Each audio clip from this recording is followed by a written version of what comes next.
What do we make of Jonathan Taylor heading into 2021? In Week 17, he torched the Jaguars for 253 and 2 TDs, averaging 8.4 yards a pop, toting the rock 30 times, getting all the volume a growing boy needs behind an offensive line that could walk him into the top 5 running back conversation. Or is he already in the top 5 running back conversation? That's what we're going to talk about on this episode of the Fantasy Football Show. It's all Jonathan Taylor, part of a new series I'm doing where I do a video on one single player and break it all down. 2021, dynasty, trade away, trade for, all of it. Jonathan Taylor coming up. I mean, let's mock it out. 1.01, it's Christian McCaffrey. Jonathan Taylor, you have just been Smitty approved. Let's go. This is the Fantasy Football Show with your host, Smitty.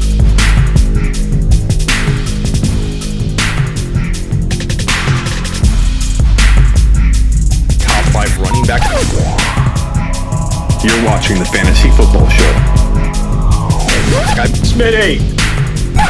Take a lap. The interesting part about Jonathan Taylor's story in 2021 is that he struggled a big part of the year. Written off by so many, pretty much everybody at some point got tired and frustrated with him not delivering or not fully grabbing hold of the starting gig. No one's to blame if they abandoned Jonathan Taylor for a little bit, put him on their bench for a stint of games. That did not mean you had bad judgment. The range of doubt we're talking about ranged really from week 6 into the bye week in week 7 through week 8 and week 9 and week 10. That's a big string of games where the guy is pretty disappointing. A lot of people benched him, and rightly so. He deserved to be benched at that point, getting 12, 11, 6, and 7 carries in back-to-back weeks. And in week 11, Jonathan Taylor was awoken, given 22 totes of that rock for 90 yards, only 4.1 yards a pop, but we had volume. We had 20 plus carries, we had 90 yards, we had something on our hands. We even got 4 receptions for 24 yards in that game. Week 13, the volume dipped down to 13 carries again, but he again got over 90 yards. 7 yards a pop, promise started to emerge. A lot of people still skeptical and had potentially better options on the roster anyway. Guys like Gibson, or maybe you had a wide receiver you were playing because you knew they had a better shot at a touchdown. He wasn't getting touchdowns from week 6 on, the week I explained. To this point, through now week 13. We're talking week 6, bye week, 8, 9, 10, 11, 12. Wait a minute, he didn't play week 12, week 13. So 6 games, 1 TD, nothing really to write home about. The guy wasn't even living yet. Doing fairly well statistically speaking, even though he's crawling kind of along. Like the Kraken himself, Jonathan Taylor erupted. The Kraken awoke. In week 14. 20 carries, 150, 2 touchdowns in week 14 against the Raiders. Week 15, 16 for 83 and a touchdown. Week 16, 74, 2 touchdowns, and week 17. Didn't help a lot of people out because really only leagues where the commissioner is sleeping at the wheel play week 17. But 30 carries for 253 and 2 touchdowns. The Kraken awoke. 7 TDs in his last 4 games. Taylor has awoken. While on a Zoom call right before the game with my exclusive YouTube members, you can become a part of that by clicking the blue join button on my YouTube page. And we talked about if he did mediocre today, his draft value would probably float around the 12 to 15 overall range in 2021, with some bold people taking him at the top of the second. But if he blew up in week 17, which he clearly did, the Kraken awoke. This conversation before that happened, mind you. We talked about if he did blow up, he would be a top 5 to 10 overall pick in 2021 early mock drafting. Welcome to the top 5 to 10 overall. And in fact, I think you're going to have about half of the fantasy football early drafting community drafting him at 5-6, talking about how he's the running back 2, running back 1, running back 3. You'll have a lot of people holding off, not wanting to anoint him a top 5 running back yet. So the ADP will get pulled around, I'd say 5, 6, 7 overall. Like that. I mean, let's mock it out. 1.01, it's Christian McCaffrey, in my mind anyway. You could argue this, that's not the point. Number 2, Derrick Henry, probably after today's Rumble. We're putting Henry at the 1.2. Now it comes down to probably Cook for most people, you could argue that. For I think we could all say that Kamara kind of belongs right here. We can talk about Taysom Hill, what happens at quarterback there, but he's going to go in the top 5. We could throw him in there. Now it's Adams. I mean, who doesn't take Adams in the top 5? You could even swap these two if you wanted. This is it. What are we doing here? We're not going to anybody like maybe Tyreek Hill, but past that, who are you gonna go besides Jonathan Taylor? You could consider James Robinson, but I'm not taking him that early. This is the spot I think that Taylor cements into. I think Taylor goes between 6 and 8 at the latest at this point. I think getting him outside the top 8 overall, that time's over. You know, and somebody might argue Robinson, someone might argue Hill. That's why I think the ADP will vary from 6 to 8. But past 8, I don't think so. And Christian McCaffrey and Henry, these are your top 1 and 2. You towed it 30 times for 253 and 2 touchdowns. That's what happens. The Kraken awoke. Welcome to the big stage. Welcome to the top 5 to 10 overall. Not just top 5 running backs, top 5 to 10 overall. Is he worth the risk at that value? I think he probably is. While I didn't want to go here, I wanted value. I wanted him to be my second drafted player, even if he was drafted at the top of the second round. I wanted that very badly. I wanted him as a bookend pick. 12-13, grab Taylor with one of them. Grab Ridley or MT with the other. That's what I wanted for all of you. But week 17 said, no, Jonathan Taylor, you will not go into that cold, dark night. You're coming into the first round, buddy. Now Taylor's going to have a cup of coffee on the regular with the top 5 to 10 overall. His last 6 games, 22, 13, 20, 16, 18, and 30 carries behind one of the best offensive lines in the league. I'm feeling like that's a pretty secure bet heading into 2021. I feel comfortable enough in one league at least making Taylor my first round pick, my first drafted player, whether that's number 7, 8, 9, 10. We'll work that out in the coming mock drafts, which we do all the time. We mock draft a ton here at the Fantasy Football Show. But I wanted to come on here and give my stamp of approval. I wanted the Smitty Approve Jonathan Taylor in your 6 to 10 and tell you it's okay, John B5472, or Bob from accounting, or Bill from finance. It's okay if you want to make Jonathan Taylor your first round pick anywhere in the 5 to 12 range. I, Smitty, approve it.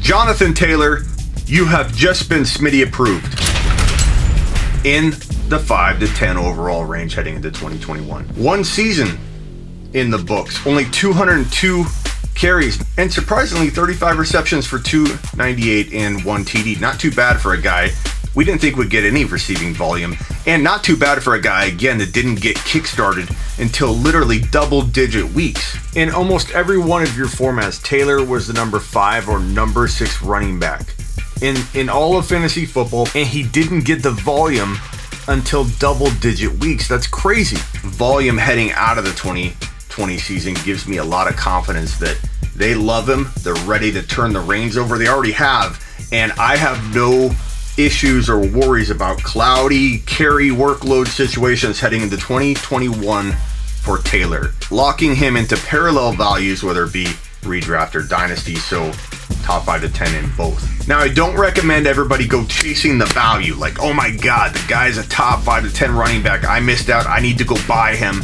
at number 5 overall value. I don't recommend doing that in a lot of leagues. Do I mind if you do it in one? Are you rebuilding? Can you do some kind of creative trade, getting rid of Christian McCaffrey, getting a Jonathan Taylor and a draft pick trade up? I don't mind that. I don't mind that at all. But in existing dynasty leagues, now's probably not the right time to go shopping for Jonathan Taylor. You're buying a stock at its peak. I'm not saying it won't stay there. I'm not saying it won't increase a little more, but stocks tend to go like this once they peak out. And while I'm not saying his value will decline in the long term, you're probably going to see a little of this where you can maybe buy in at a dip versus buying at the ultimate high value you've ever seen for the guy. I love Jonathan Taylor moving forward, and in mid-season, he was one of my favorite top recommend go-get players when you want to divide one stud into two. A couple other players that might be in the realm of possibility for you would be like a Diggs. Diggs is struggling to a lot of people. He's not. He's fine. He is a consistent quarterback now. But one bad game and people start freaking out. He's inconsistent again. He's back to his old ways. Diggs would be a great get with Lamar. For Zeke, you may not pull it off. but it's something to look at. And if you're not going quarterback here, let's say this guy owns JT, Jonathan Taylor. If you don't know, now you know. Buy low on Taylor. Buy low on Diggs. Maybe it's not Diggs. Maybe it's Evans. I know you doubt Evans, but I'm not asking you to believe in Evans at the Zeke level. I'm asking you to believe in Evans at a level that you can say to yourself, could Evans potentially on his own be as valuable as Zeke? Potentially. The answer is yes, potentially. Could Taylor be as good as Zeke on his own? The answer again is potentially. You want, when you do your 2-for-1s, when you're getting rid of one stud player, especially if it's a first-round player, even if he's struggling, your whole goal should be to get 2 players that in their own right could outscore the player you're giving up. It's not a lock. Probably won't happen in both the cases, but let's say one of them goes down, then you still have a shot at doing well in the trade. If Taylor went down, Evans would still give you a shot at doing well in the trade. That's the key to doing a 2-for-1 properly. This is probably some of the best advice I was giving at midseason for Dynasty, but it didn't look that good at the time because he was not doing very well. He wasn't taking advantage of the opportunity yet, and he kind of steadily declined from the point I gave that advice. But if you were able to take one player, a guy playing at his peak like Aaron Jones, a guy that when we did mock drafts mid-season was like 2-3 overall. I was called crazy for leaving Aaron Jones out of my top 3, I think, overall heading into 2021 early mid-season mock drafting. That was a great time to sell high on Aaron Jones. Not that I don't think Aaron Jones on the right team next year could do well, but you had an opportunity to sell a guy in Dynasty at top 3-4 overall value. If you forget that Aaron Jones was playing that well earlier on in the season, you've got a foggy memory because he was literally a top 2 to 3 overall player doing mid-season mock drafts for 2021. We did them all the time. Trading him for a Ridley who was a good buy low. When Julio started blowing up, Ridley was like this at the beginning of the year, started to tail off. Then Julio spiked up and was on a tear while Ridley was declining. That was the best opportunity if, let's say, the owner had Jonathan Taylor and Ridley. You traded Aaron Jones, the number 2 or number 3 overall player at that point. Buying low, selling high at every turn during your entire fantasy journey, every single week, every single year, every single minute. Think, who can I sell high? Who can I buy low? Because if you do it right, not just once or twice a year, every week you reevaluate who you can sell high, who you can buy low, and eventually you start turning value over and over, gaining little bits of value every single week, every single trade. Before you know it, you have almost an extra first rounder or second rounder on your team with all the little pieces you collected and built this transformer of a player that's now sitting in your running back 1 or running back 2 spot, or your wide receiver 2 or your wide receiver 1. We did this in the biggest Instagram expert league on Instagram, the Throne League. We traded Ronald Jones, Brandon Cooks, Kareem Hunt when he was peaking, all sell highs when we sold him, and got Derrick Henry, who wasn't yet popping off like he's been popping off lately.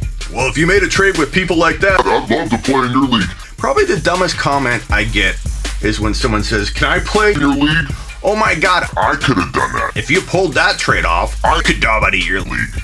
Not so fast. This league has thousands and thousands of followers attached to every team. We made that trade with a community that had over 40,000 followers on IG alone. Thousands of people versus thousands of people versus thousands of people. There are only 12 experts involved, but all of the followers make the decisions to draft the players, make big trades. We ran that by our community, and the community sign off on it, whether it's in small Discord groups or whatever. So know that before you start going, "Oh, in hindsight, this is more on it. Can I play in your league, please?" I did it buying low and selling high. And you don't have to do it once or twice a year. That's my point here. Do it all year long. Do it every single step, every single breath you take, every move you make. I'll be watching you.